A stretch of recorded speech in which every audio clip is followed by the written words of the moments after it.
আসসালামু আলাইকুম। সুস্বাদু এই যে দেখেন সুস্বাদু মিষ্টি দই আজকে নিয়ে হাজির হয়েছে আপনাদের মাঝে।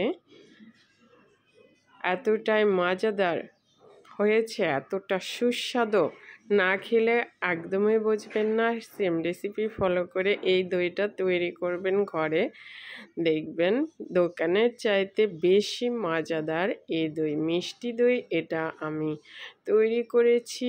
আমি আবার এই দইটাকে আমি চিড়া দিয়ে পরিবেশন করছি।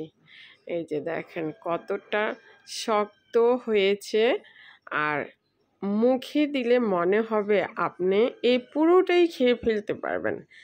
একবারে মনে হবে যে আমি সব খেয়ে ফেলি, এতটা স্বরযুক্ত করে আমি এই দইটা তৈরি করেছি।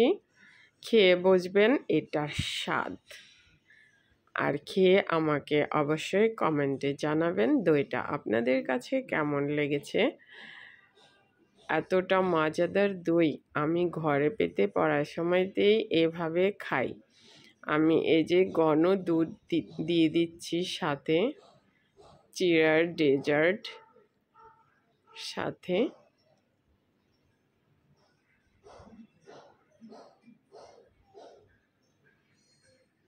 দেখেন, দেখে মনে হচ্ছে না এটা মুখে দিলেই মিলিয়ে যাবে, আর এর স্বাদ মুখে লেগে থাকবে। বিলিভ মি, একবার অবশ্যই ঘরে ট্রাই করবেন। দেখেন এটা কিন্তু এই যে পড়ছে না, এতটাই শক্ত হয়েছে। আর কালারটাও দেখেন, দেখেও বোঝা যাচ্ছে ক্ষীর দই এটা হয়েছে, একদম মজাদার। এখন প্রথমে আমি দুধ জাল করে নিচ্ছি। দেখেন এখানে 2 কেজি দুধ রয়েছে, জাল করে আমি 1 কেজি করে নেব।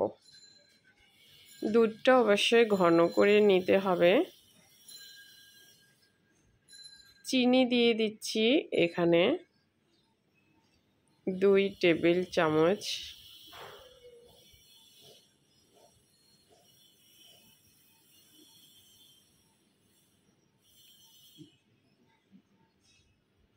চার টেবিল চামচ চিনি দিয়েছি।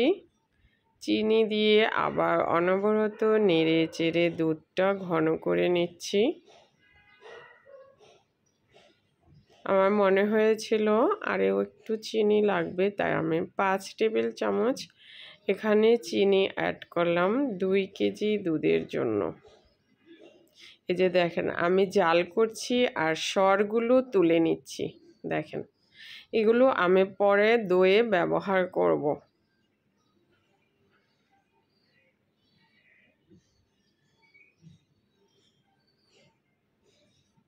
সরগুলো আমি জাল করে করে দাঁড়িয়ে থেকে জাল করে করে সরগুলো তুলে নিচ্ছি।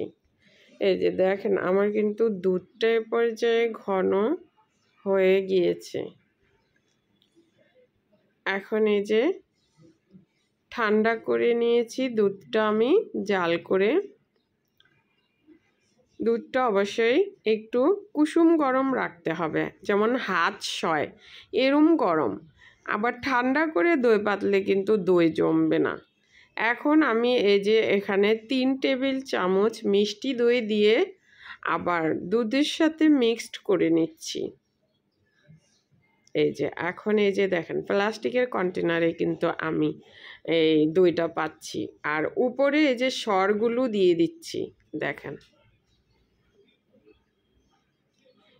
এতটাই সহজ দই পাতা, আর খেতে কিন্তু অসাধারণ হয়েছিল, দারুণ লেভেলের মজার ছিল দইটা। চাইলে একবার অবশ্যই ট্রাই করতে পারেন এভাবে, নিজের হাতে পাতা দইয়ের স্বাদই আলাদা। আর এখন এই যে কম্বলের নিচে আমি রেখে দিচ্ছি, কম্বলে কিন্তু দই ভালো জমে।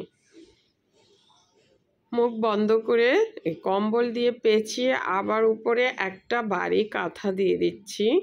এখন 7 ঘন্টা পর আমি এইটাকে বের করব। 7 ঘন্টা পরে দই এই যে বের করে ফ্রিজে রেখে দিয়েছিলাম। এটা ফ্রিজে রাখার পর একদম কিন্তু টাইট হয়ে গেছে।